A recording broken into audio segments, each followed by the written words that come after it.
Hello everyone, my name is Helen and I'm the host of the MindBE Preschool Summit. And today I wanted to share with you some ideas from my curriculum, the MindBE Curriculum, which I designed for toddlers, preschoolers and kindergartners, and some of the strategies, tools and ideas that we use in the curriculum. So the curriculum was developed several years ago and is being used in childcare centers, preschools in different countries. And I've recently updated the curriculum based on feedback from teachers and school administrators, and also from some of the newer research that's come out linked with young children. So the curriculum, one of the important tenets of the curriculum is that we use a whole school approach. So we want mindfulness to be not something that's just done in one classroom or in different parts of the school, but something that is really embraced by teachers, administrators, other school staff, shared with parents, and of course with the children themselves. So we include different strategies. For example, if you have assemblies, whole school events, you can always include some mindful breathing or mindfulness listening or a message about kindness and compassion in those events. Or like some of the schools, I work with some quite big schools in Hong Kong or China, that some that have up to 400 kids. They have an intercom with announcements in the morning, and they start as a whole school with a mindful breath or exploring something else related to mindfulness. So we really want to bring that practice to the school as a whole. Of course, we know, and we will have heard on this summit, how important it is that teachers and parents and others practice mindfulness when they're teaching mindfulness to children, because obviously we know children look to us as models and are much more likely to follow our actual physical examples than what we say we're going to do in certain situations. So how mindful we are will definitely reflect on the practice in the classroom as well. So another thing I wanted to bring up is we want this not to just be like an add-on, but something that's incorporated in everything that you do anyways in the classroom or in the school. Transitions are a great time to bring in the breath work, or noticing, or go on a mindful walk while you're transitioning somewhere. Snack time, to bring in mindful eating practice. So there's lots of ways to incorporate these practices throughout the day. When you're washing your hands at toilet time, noticing how the water feels on your hands, that type of thing. So although there are lessons, very short lessons and some longer ones, maybe that include art projects or story time, there's lots of things to be incorporated throughout the day that are just moments. And I'm really passionate about giving children these skills and tools and ideas so that they create these really strong neural pathways when they're young, and these things are just automatic for them, and they have these this toolbox at their disposal, for the rest of their life, and we can really change and help children with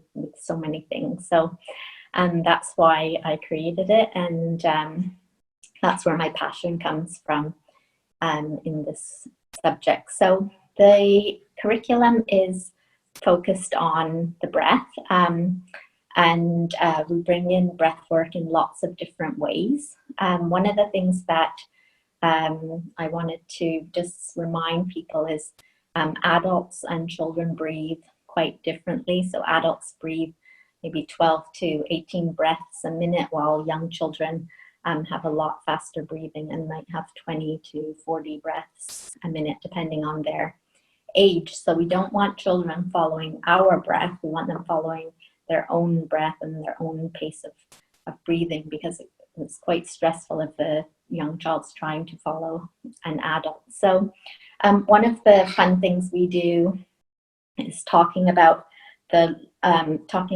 your lungs and how your lungs work and how they help us to breathe, and then using visual representations like the Hoberman sphere, which is something kids love, and it's really great fun. So you can show them how your lungs expand and then go back in, and they can use these and play with them to follow their own breath in and out, and to slow down their breath and notice their breath. And these are very inexpensive, so if you can get a class set, you can use them in circle time, or you can just have these in the corner, and kids can use them throughout the day when they have playtime or free time to explore. Other fun things people like in the curriculum is back-to-back breathing, where two children are back-to-back, and then they notice their own breath and see if they can notice their partner's breath, and then see if they can breathe in unison together, and do all kinds of things like that with a partner. That's a lot of fun.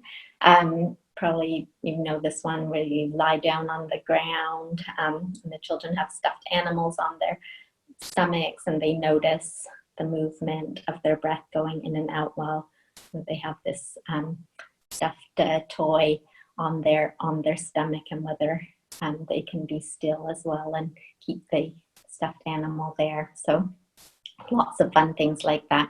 Even just using the hand to breathe in, breathe out, breathe in, breathe out, and tracing your fingers is a good visual representation for kids to use. We do things with bubbles, so practicing the breath, blowing bubbles. Also, I love to bring in like real objects, so bringing in a flower and practice that breathing in, and then imagining it's a dandelion and breathing out. And kids will come up with all kinds of their own ideas if you give them a chance. So once you start introducing all these different ways of noticing your breath and practicing your breathing and being mindful about the breath, kids will come up with different ways to do that as well. So the next thing I wanted to talk about was being mindful of sounds and noticing, listening. So you can get a kind of one of these bowls and ask kids to listen to when the sound fades out, and see how they can pay attention and listen to the sounds. But listening to the sounds in their own bodies, so tummy gurgling, can they hear their heartbeat? Can have a stethoscope and they can listen to their heart. Can they hear their own breathing? Can they hear their partner's breath? And then what sounds can they hear in the classroom? What sounds can they hear outside their school or preschool? You can go on mindful walks and listening walks, where children are walking around the preschool and listening for different sounds, noticing things that they haven't heard before, and then sharing those ideas with each other. So listening and noticing are a very important part of the curriculum. Kindness is another strong aspect in the curriculum, and we do all kinds of kindness activities and fun things related to kindness. We have kindness or mindfulness trees at the front door of the schools that I work with, and parents and children and teachers or anybody who visits the school can write on leaves and add to this tree when they have seen somebody do something kind or received an act of kindness. and it's really a beautiful thing to see this tree grow. In the classroom, we can also do it where every child has a flower and they can add petals, and kids, as soon as you start these activities, start to notice everything kind that everyone's doing, and also try to be more kind. So we have lots of discussions about kindness. There's a book that, if those of you who have the All Access Pass, there's a children's little book that I wrote in there that has different acts of kindness that are very simple for children to do. So we explore all the different ways that you can be kind, and what kindness means. And we use a lot of storybooks in the curriculum, and a lot of the authors who are on the summit, they're actually all of them, their books are in the curriculum, and the children just love their storybooks. So when we do kindness, we use Rana Dorio's book, What Does It Mean to Be Kind? And we found, we have a list. If you go to MindBE education.com, there's a book list on there of recommended books and apps and different things you can use with children. But we find that this kind of bibliotherapy, or using books with children, is really an excellent way for kids to learn different concepts, and also to develop their emotional literacy, and to be able to really identify with the character, and notice if they feel the same or different, and what would they do that's the same or different than the characters. And there's lots of good things that can come out of storybooks with this age group, obviously. So we use storybooks, some drama, acting out some of the stories, and especially when we're doing things about emotional literacy, and how we look and act when we feel different emotions. So that's another great aspect of it. We also explore compassion in the curriculum. We do it through games like Step Into My Shoes, where we imagine how another person would feel, or a character in a book would feel. And we do all kinds of different games related to that.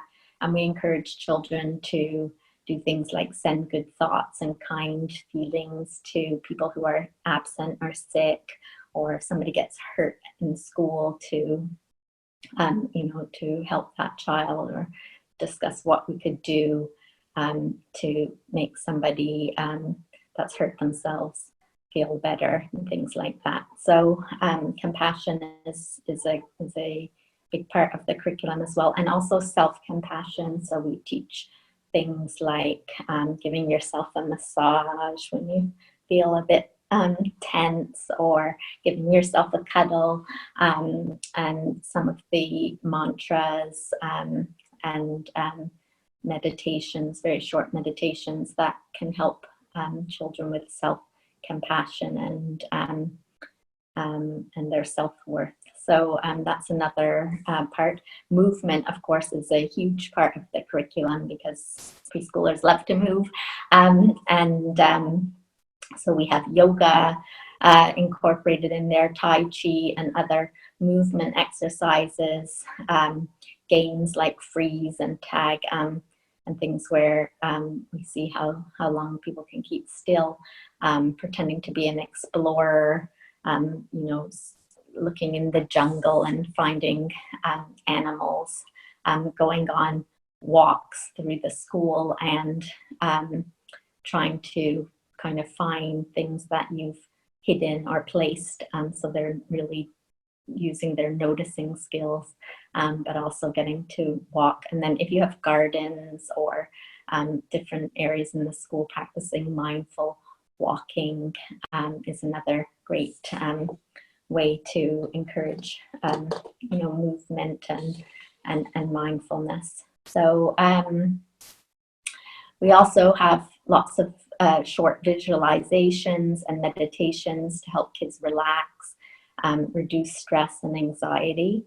I've put together a list of items to make kind of baskets in the classroom where children can find different things like lavender scented eye patches, or audios with calming music, or those squishy balls, and things like that. So just things to help teach children things they can do if they are feeling a bit anxious or stressed, and they can practice their breath, or they can use these other tools that are available.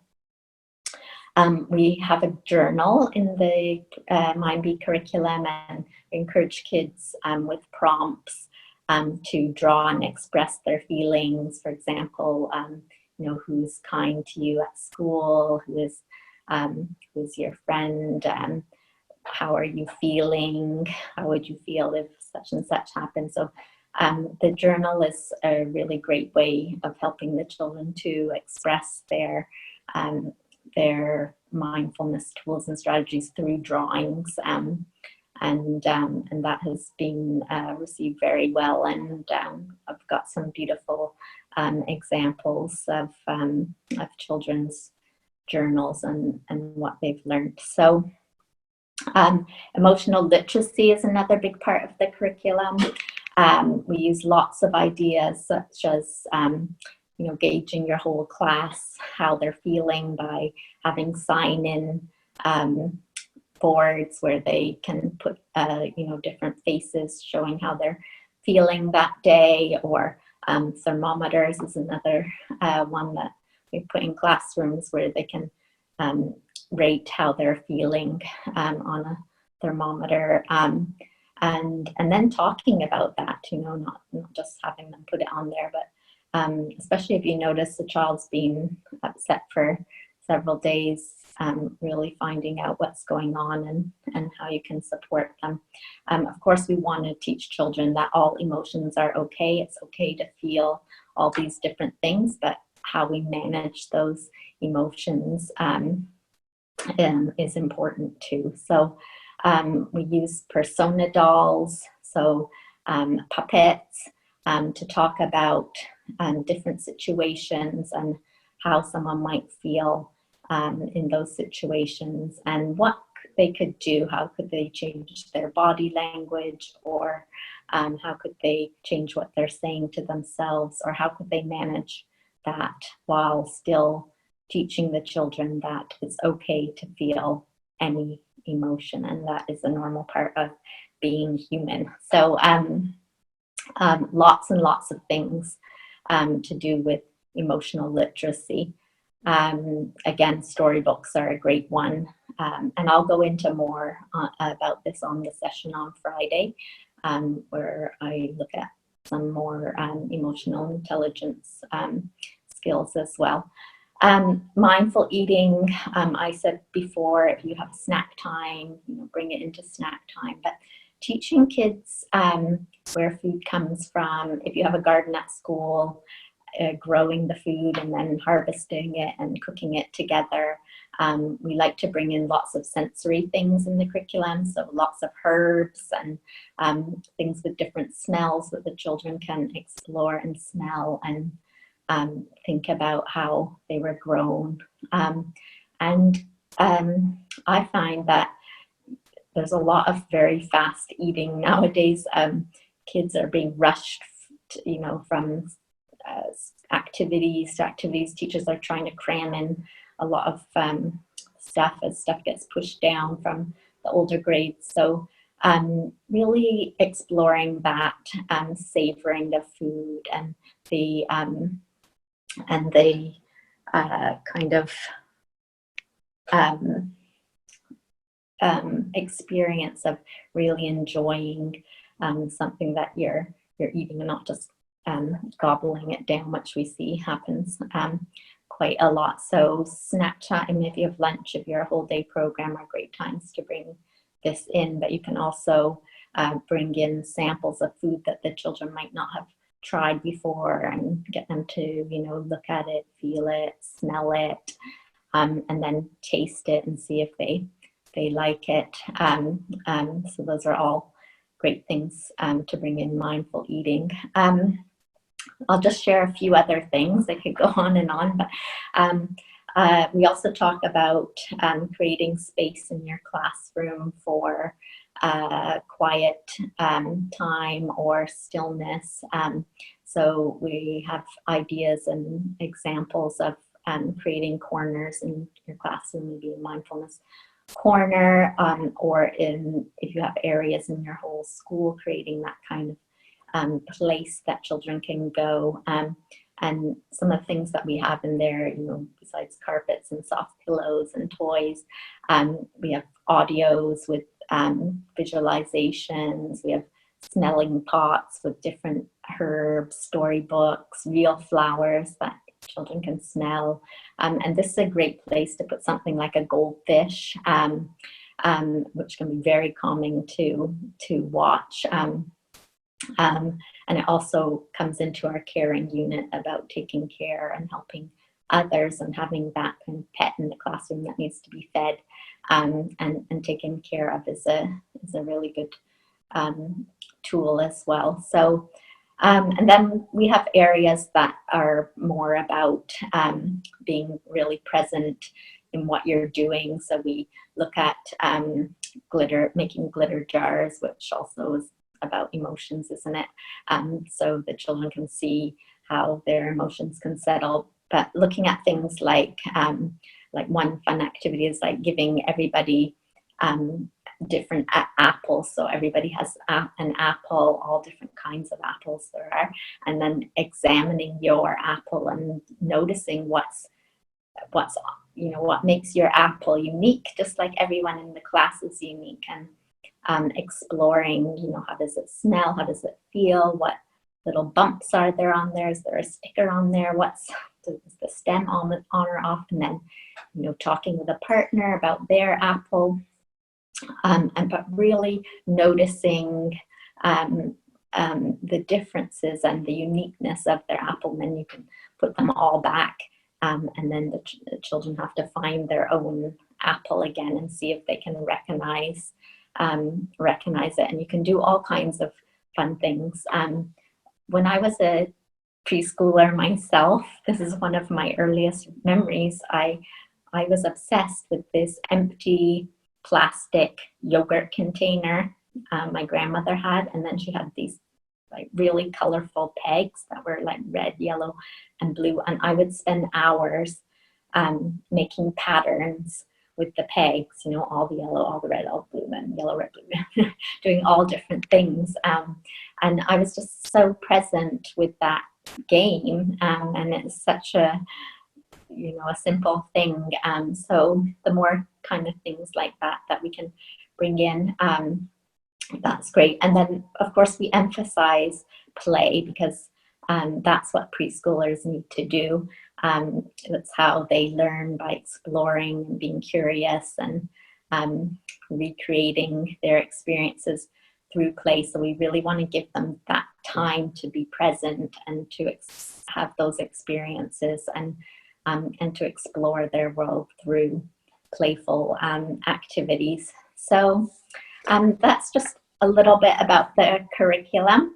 If you want to learn more about it, I think there's a link on my speaker page that gives you some more details. And I hope you enjoy the rest of the conference, and I will see you on Friday. Thank you so much.